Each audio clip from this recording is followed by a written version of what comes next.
Hello, and welcome to the Live Blissed Out podcast, helping demystify decision making so you can get unstuck and take action. I'm your host, Marissa Houston, bringing you another blissful episode. Hi, action takers. This is episode 4 of the Live Blissed Out podcast. Thanks for joining me. The information, opinions, and recommendations presented in this podcast are for general information only, and any reliance on the information provided in this podcast is done at your own risk. This podcast should not be considered professional advice. Our topic for this episode is accountability, and my guest is Mary Gaul with Success Magnified. Mary is a speaker, author, certified coach, leader, and community builder. She has over 25 years of experience in communications, administration, and marketing for both international companies and locally owned businesses. Her company provides tools and coaching to help stuck or stressed out entrepreneurs rekindle the joy and energy in their business so they can get done what is important and still have a life. She is the author of 2 books that are available on Amazon: Vitamin C3 for Business, 52 Ideas to Connect, Contribute, and Celebrate Your Way to Success, and The Guests Are Here, Helpful Hints for Easy, Enjoyable Entertaining. Mary has also won both Businesswoman of the Year and Member of the Year awards at CBW for her contribution to women business owners. Hi, Mary. Welcome. Thanks, Marissa. I'm so excited to be here with you. I love the thought behind your podcast, and I'm so excited to be a guest. Thank you so much, Mary. I am really looking forward to talking to you about accountability because I believe that it is a key factor in most of our successes, particularly in business, but even in life. I wanted to ask you about why you feel accountability is so important for everyone to adapt in their day-to-day lives. Yes, it is such an important thing. And I think, as you know, I work with entrepreneurs, and so typically solopreneurs. So they don't have a boss that's telling them when things are due. And sometimes they have clients that tell them when things are due. But a lot of times we're just bombarded by there's so many things that we could be doing that it makes it hard to find out what are the most impactful things, and then how do we keep those on the top of our radar screen so that those are always the first things that we're doing, and we're holding ourselves accountable to that instead of I have a boss that I have to be accountable to. So there's just so many things that we could be doing and should be doing in our business that it gets a little overwhelming.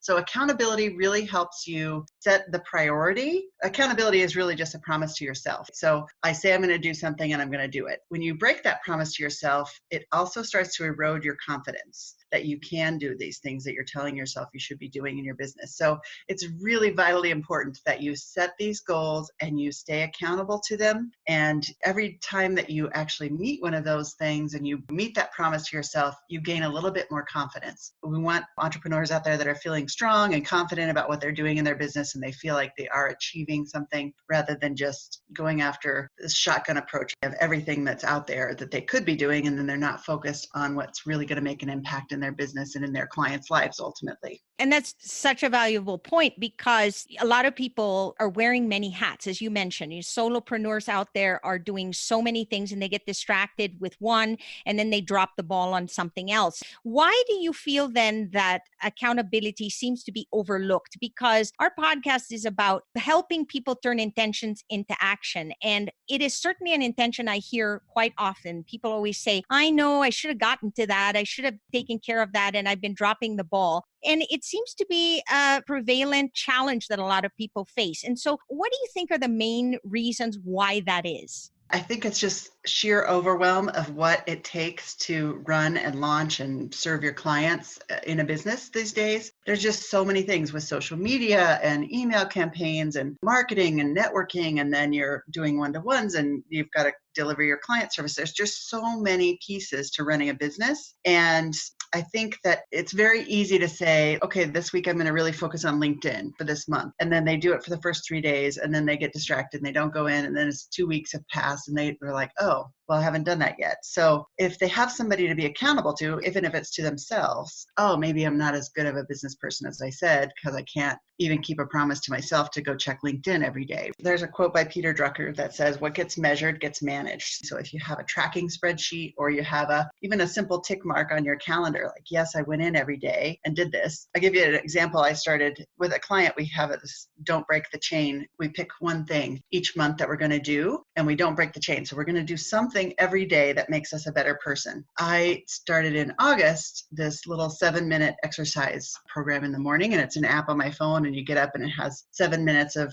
exercise, sit-ups, push-ups, jumping jacks, that kind of stuff. But it's got music and it counts down 30 seconds and it's really fun, easy to do. But the biggest thing is it has this calendar at the end. So when you get done with your workout, you push a button that says save, and then it brings up the calendar and it shows you your streak. So I'm on day 36 of my streak, right? And so it says the number of days you worked out and the number of days in a row you worked out. So, and it shows me the little calendar with the little pink dot. I absolutely love that accountability because I can see the streak. I don't want to break that streak. Just simple tools like that help you keep accountable to yourself, that make it a game, that make it kind of fun, but you can start to see the results. Wow, I got a whole week of dots, right? And the next week, like 2 weeks of dots.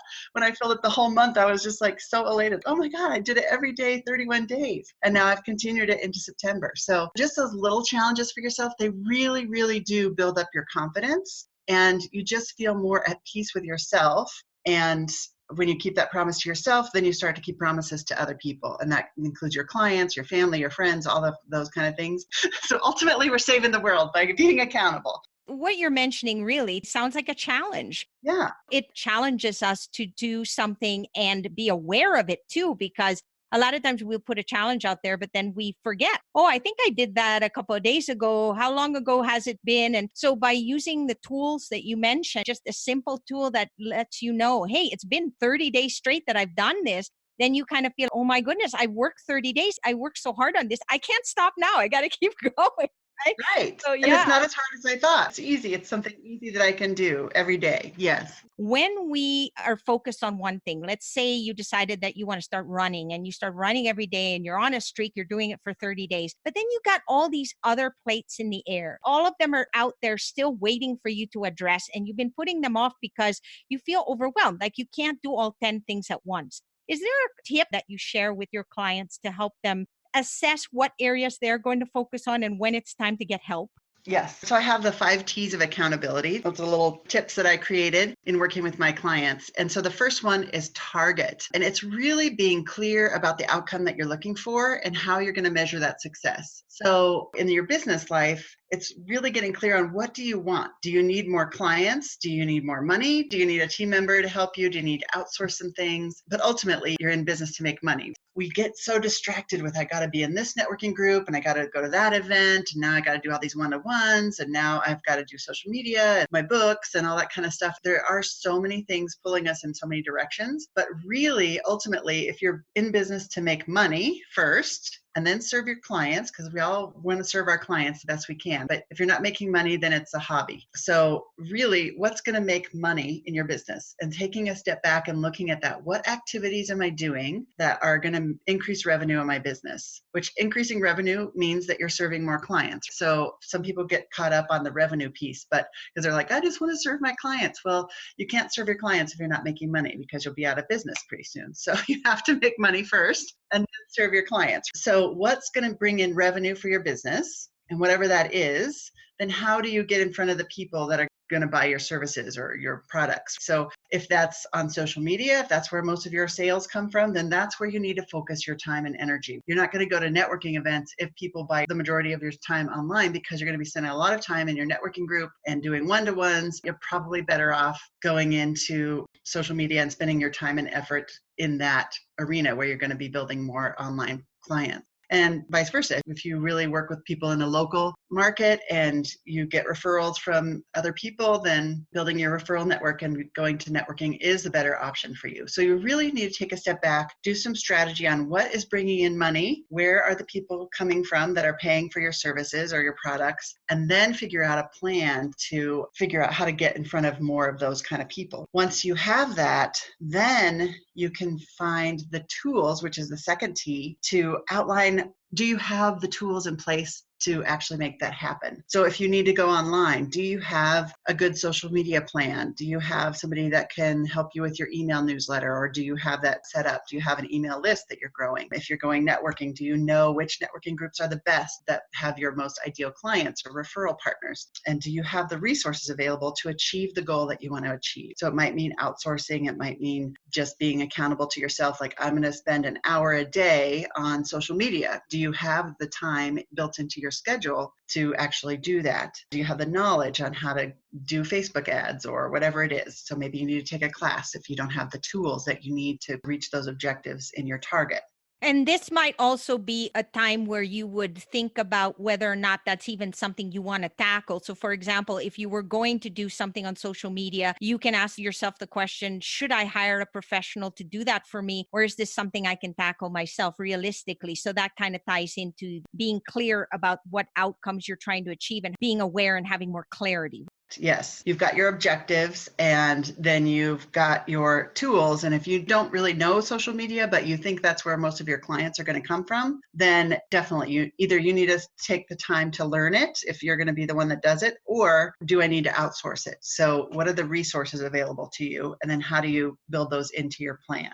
And then the third T is the timeline. And so this is where, when you're a solopreneur, when you don't have anybody accountable to, these can kind of stretch. We've all set that goal and it's like, oh, I'll just move the deadline out 2 weeks. So setting up regular check-in times. This could be, if you've got an accountability partner, which we're going to talk about in a little bit, somebody else who knows what your goals are. Could be your spouse, could be a friend, could be a business coach like myself. I do this for my clients, but somebody else who knows what your goals are, because we all do things more for other people than we do for ourselves. So if I tell somebody I'm going to do something for them, I'm going to do it. If I tell myself I'm going to do something for myself, it's easy to put that off because I'm the only one I'm letting down. I'm not letting down another person. But once somebody else knows what you're up to and they're checking in on you, it becomes a completely different ballgame. So setting up a regular check-in time, and you can use your calendar for this. You can just put it in every Monday. It pops up as an event saying, how are you doing on this? I use a tool called Trello, which is like an online to-do list. You can set deadlines and reminders that pop up, but you can do that in your Google Calendar. You can do that in Outlook. Any of the calendars have that as well. So just set a reminder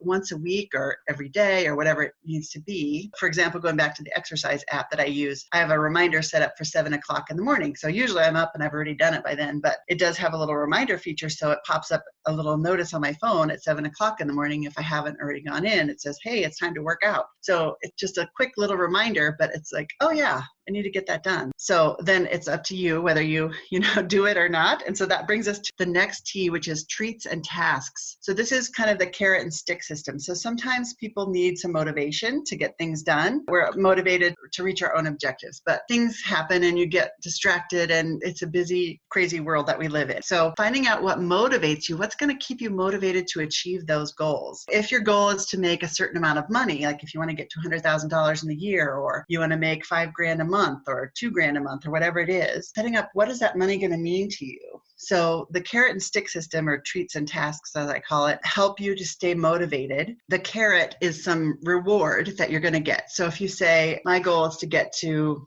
$2,000 in revenue each month, or to get 10 new clients in the next quarter, or whatever that looks like. Then when you actually do that and you're tracking it and you're accountable to doing that, when you reach the end of the quarter and you see, oh my gosh, I actually got 12 new clients this quarter. That's so exciting. What am I going to do to reward myself? And you set up the reward at the beginning of the time. So maybe you're going to go get a pedicure or a manicure, or you're going to take your significant other out to a nice dinner, or you're just going to take an afternoon off to yourself and go sit quietly in nature. So whatever reward, you can create something that really brings you joy and refills your batteries so that you can get focused and move on to the next goal. So setting that up and then reminding yourself up of that. So if you put a reminder in your calendar that pops up every morning saying, go to LinkedIn for 15 minutes, after a while you may be like, I don't want to go to LinkedIn today. I just don't want to get sucked into that. But if in the reminder you have the reward, go to LinkedIn for 15 minutes because you want to get 10 new clients, and this is the best way to connect with new people. It's just a conversation. And then at the end, you would put, this is in the description of the little pop-up that would come up on your calendar, looking forward to that day at the spa, or 10 new clients equals $2,000, and that means I can pay for a family vacation, or whatever it is. So putting the treat in your reminder is also a good way to just keep that motivation going every day. That's a really great tip. I never even thought of that. Yes. So that way it just reminds you when you see that pop up, it's easy to start blowing those pop ups off if you're having a busy or stressful day or you're running late or whatever and you don't have time to do it. If the reminder is part of your pop up message, then the treat, the reward that you're going to get, or the tidbit about your goal, I want to get these 10 clients by the end of the quarter because then I can pay for Christmas present or something like that. So then that helps you stay motivated. But then also I found some people are more motivated by the negative consequence. So I've had some clients who have said, I have to do this thing. I don't really want to do this thing, but it's important for me to do this business, but I need something stronger than a treat or reward to make me do it. And so I need something that's going to be a negative consequence. So it's like the carrot or the stick, right? So the stick is a negative consequence that you would do. So I've had one of the most powerful ones I've seen with my clients is they write a significant amount check to charity or a cause that they really don't support. And they don't want to do that, so they'll do anything to avoid it. They give the check to me, ready to be mailed. And so then I check in with them. I haven't had to mail a check yet because that really is a motivating factor. When people know there's money riding on the line and people that they don't want to support are going to get that money and it's going to further a cause that they don't believe in, really motivates people to get something done. That has to work really well. The trick is to give that check to somebody else. So you can't hold the check for yourself because you really won't probably mail it because you'll be like, I don't want them to have my money. I did this with myself. Actually, was starting my first business. I gave a check to somebody and it was for a political party that I did not want to support. And so I gave them a check and I said, okay, if I don't do this or have this, I had to have a conversation with my bosses by a certain time. And if I didn't do it, then they could mail that check to them. And I got it done within 48 hours of the deadline, but I got it done. It was a big motivating factor for me because I was like, I don't want to support them. I don't want them to have my money. So I think that's huge. And based on what you're saying so far, it seems that a recurring theme is awareness, really being clear on what you want to achieve and what's going to help you get there. Right. And so the fifth T in the 5 T's of accountability is tough or thoughtful feedback. So when somebody else is holding you accountable, you need to have that ongoing open and honest feedback. So if you have clear measurements, if you've done your job in step 1, where we talked about what are your objectives and setting that out clearly, it's easy to say, okay, did you do your 15 minutes on LinkedIn every morning? Yes or no. It's a yes or no question. I did it or I didn't do it. If they're more nebulous goals, like you didn't really do a very clear job of what your target is, and you don't really have the steps outlined, it's hard to say if your goal is to get 10 new clients by the end of the quarter. That's a great goal, but how are you going to do that? I guess at the end of the quarter, you'll know I got 10, but if you get to the last few weeks of the quarter and you've gotten 2, how are you going to reach that goal? So somebody checking in with you every week during that quarter will help keep that front of mind so that you can make the steps to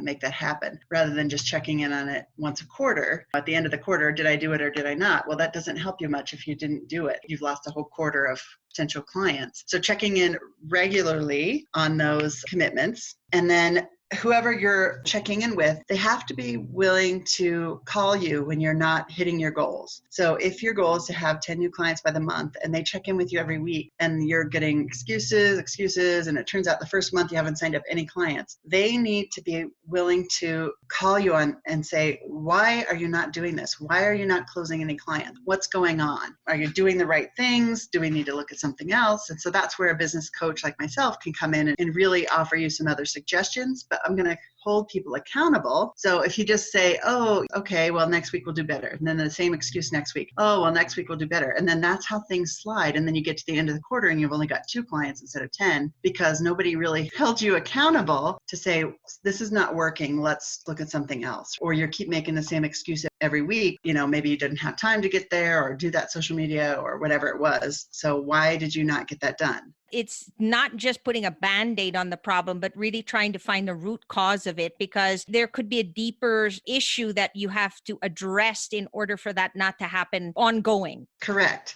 And so basically, real accountability comes from 2 pieces. There's accountability to yourself personal responsibility and commitment to achieve my desired outcome. And then there's external support from my accountability partner. So if I can't see where I'm getting in my own way and making excuses every week why I'm not doing something, an accountability partner, a true accountability partner, can call me on that and say, hey, you said this was important to you. You said you really wanted to get these 10 clients this quarter, and yet you keep making excuses every week why you're not doing the networking, or you're not doing the social media, or you're not launching your workshop, or whatever it is. So why is that happening? And then if they say, well, they start giving you the same excuses, then your accountability partner needs to remind them of the personal responsibility that they need to take in their business to get those clients.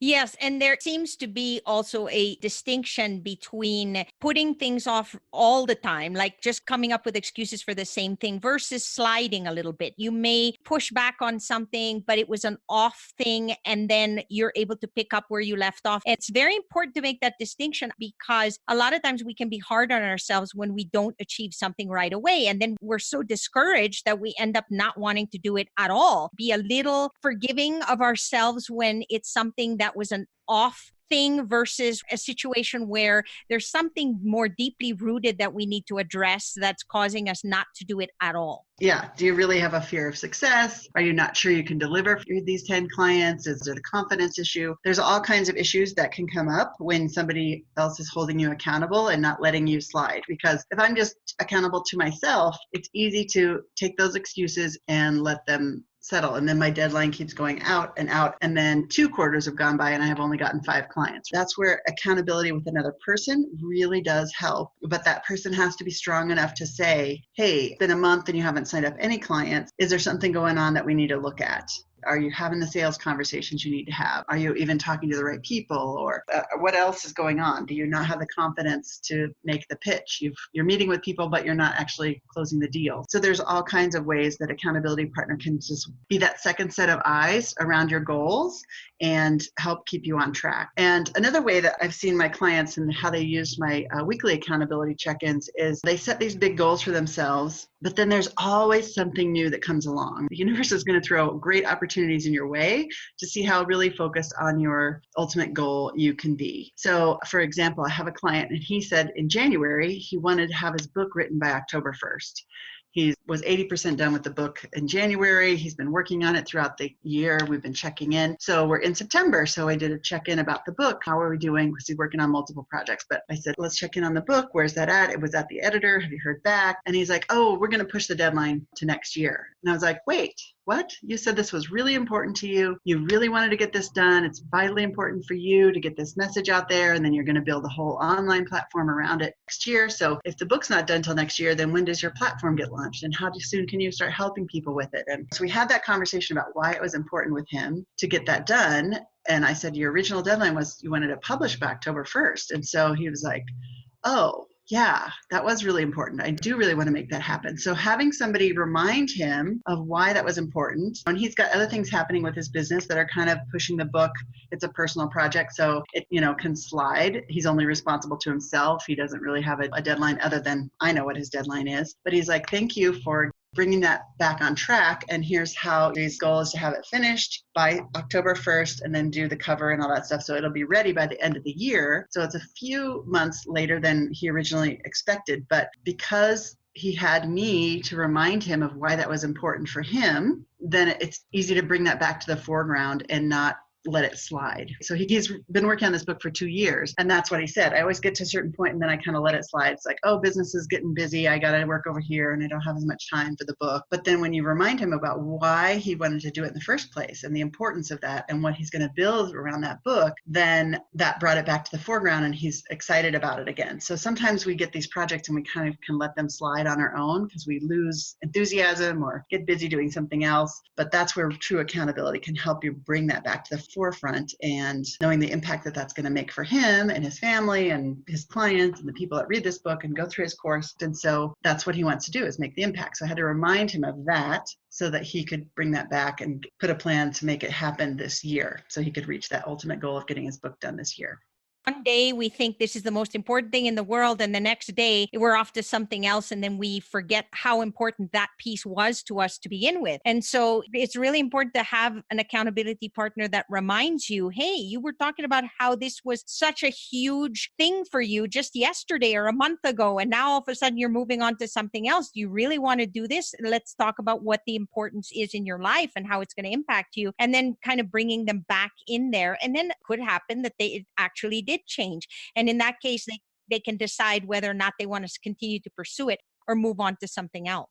Or reset the deadline. So he could have said, yes, I do really want to write this book, but I have big projects going on at work that are going to affect my bottom line. So, which he does. And he could have said, I really just need to push this out 6 months. So let's move the deadline to the first quarter of 2020. And I would have been fine with that as long as we had the conversation and it's not just, I haven't worked on it, so I'm just going to push the deadline out. That's just letting yourself down. You're breaking that promise to yourself. There's a different feeling around that if you've had the conversation around, yes, this is still important to me, but I've got other things that are taking priority, so I need to push it back just because there's only so much time in the day. Or, yes, this really is important to me. I'll make the time to get it done, and I want to keep my original deadline or adjust it, however. So there's a big difference between just letting it slide and having the conversation about, is this still a priority for me? Do I want to keep my focus on it, or do I really just need to push it out for 6 months? So, Mary, people who are not typically accountable and just wing it, what is a symptom of that behavior versus somebody who is really being proactive with their accountability and making sure that they're being held accountable for a particular project or goal? So I think ultimately it affects the bottom line of your business. The ultimate thing it does is it leads to less clients or less money coming into your business because you're not actively or proactively, like you said, hitting your targets. If you're just bouncing from one thing to another, you're always having to figure out what the next thing is, which takes a lot of energy and a lot of willpower. It's like, okay, now I'm going to go do this for a while. And that takes a lot of energy to keep that going. And then something that was important to you has dropped off and you're like, oh, I really wanted to do that, but maybe next year, and then next year turns into the next year and the next year. And so those projects that you feel like could really be a shift for your business or could really affect your bottom line or could really deliver a great product or service to your clients, they never get done because there's always something else that comes up and you're always willing to just drop what you're doing and take on the next thing. Going back to that clear target of what do you want for your business? And if you're willing to just let that happen, there are people that let that happen that have success.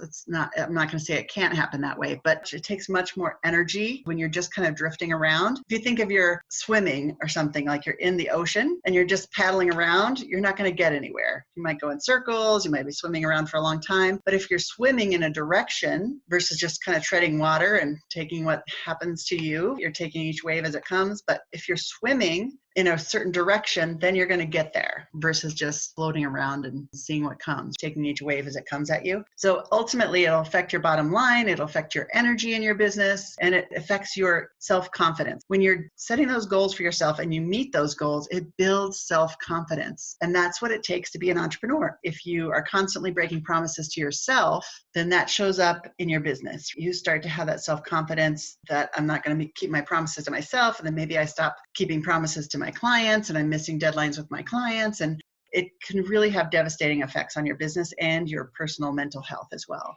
Yes. And I'm glad you mentioned that because it really does even apply to our personal lives. And how many times have we had situations where we've had the intention to do something and we put it off. And then when we finally get it done, we sit there and go, what took me so long? Why didn't I do that sooner? It's so cool. I finally got that off my plate. It's like a big weight off your shoulders. You talked yourself out of it because you thought it might be too complicated. You gave yourself all these negative thoughts about why you couldn't do it. And then when you just decided to face it and go for it, then you sit there going, oh my gosh, I wasted all this time. I could have just done this years ago. I have a perfect story for that. I have a woman who joined one of my peer advisory boards, and she had this idea for a product, and she had it, been tossing it around for almost 2 years. She told me, she's like, I've been thinking about this. I really think it could change my business. And she was having a baby. And so she's like, I know this would give me more time, but still bring in income and still serve my clients well. And I just haven't taken the time to actually make it work. I keep jotting it down in spirals and get ideas in the middle of the night about how to make this work. And I just never do it. So she joined a peer advisory board. She made that her goal. Every month month she would check in. I'm going to launch this. I'm going to launch this. So she joined the board in like October of last year, and she launched her new product in January of this year. Then in February, she had her baby, and she's been able to take time off and still bring in revenue. And she's like, oh my gosh, this is changing my business. This new product is set to bring in about 40% of her revenue this year. And it takes her a third of the time as her other projects. So she had this idea bouncing around her head for 2 years, but didn't really have anybody to help her stay accountable and remind her why it was important and encourage her when she needed that encouragement. And so it's really powerful to see that happen. That's one of the things I love about what I get to do with entrepreneurs, is see that those dreams, those ideas that keep popping up in the middle of the night, or just have those notebooks full of this is what I want to do, but you'd never move forward. That's what accountability can help you do. What you do makes such an impact on people. At the very least, we've been able to provide some value for them. I find that a lot of people feel discouraged because they look at things in such a big picture that it gets overwhelming. You're capable of doing this. You just have to have a very clear picture of what you want to achieve, and you need to go out and just do it. Yes, I love it. Thank you so much, Mary, for sharing your insights with us. You're welcome. If people want to find out what I'm doing, I have some online classes and some local classes and my peer advisor boards. But if you want to find out what I'm up to, they can simply go to my website, successmagnified.com. And there's a button at the top of the page that says sign up for my Fab Fridays, which that's a really fun email I do every Friday morning. And it's fun action business. So it's something to keep you motivated, something to have fun in your business. They take less than 3 minutes to read. But at the very bottom, it has a list of everything I'm up to. So you can keep track of what I'm up to and what I'm offering. I am getting ready to launch in October a brand new program, a pilot program called the Inspired Action Club. So if people are interested in learning about that, they can sign up for the Fab Fridays, and more details will be coming out through that email. It's limited to 10 people. It's 8 weeks of accountability, action, and support from me and from a small group of other entrepreneurs. It will really help you finish the year strong. So if I talked about getting 10 clients in a quarter. So if that's your goal, you want to spend this last quarter really focused on building your business going into 2020, then this 8 weeks of the Inspired Action Club might be just what you need. I would love to talk to people about that. And I so appreciate what you're doing, Marissa, and I thank you for having me on your show today. That's all for this episode of Live Blissed Out. Thanks for listening, and thank you to Mary Gaul for joining me today and for sharing tips on accountability. Join us again next week for another informative and motivational show. Please visit liveblисsedout.com for access to all our podcasts and resources, and subscribe so you never miss an episode. If you find value in our show, please leave an honest rating either on the website or on Apple Podcast. Plus, if you haven't done so yet, join our Facebook community at facebook.com/groups/LBO podcast. It's a great place to engage. So long for now, and remember to keep moving forward.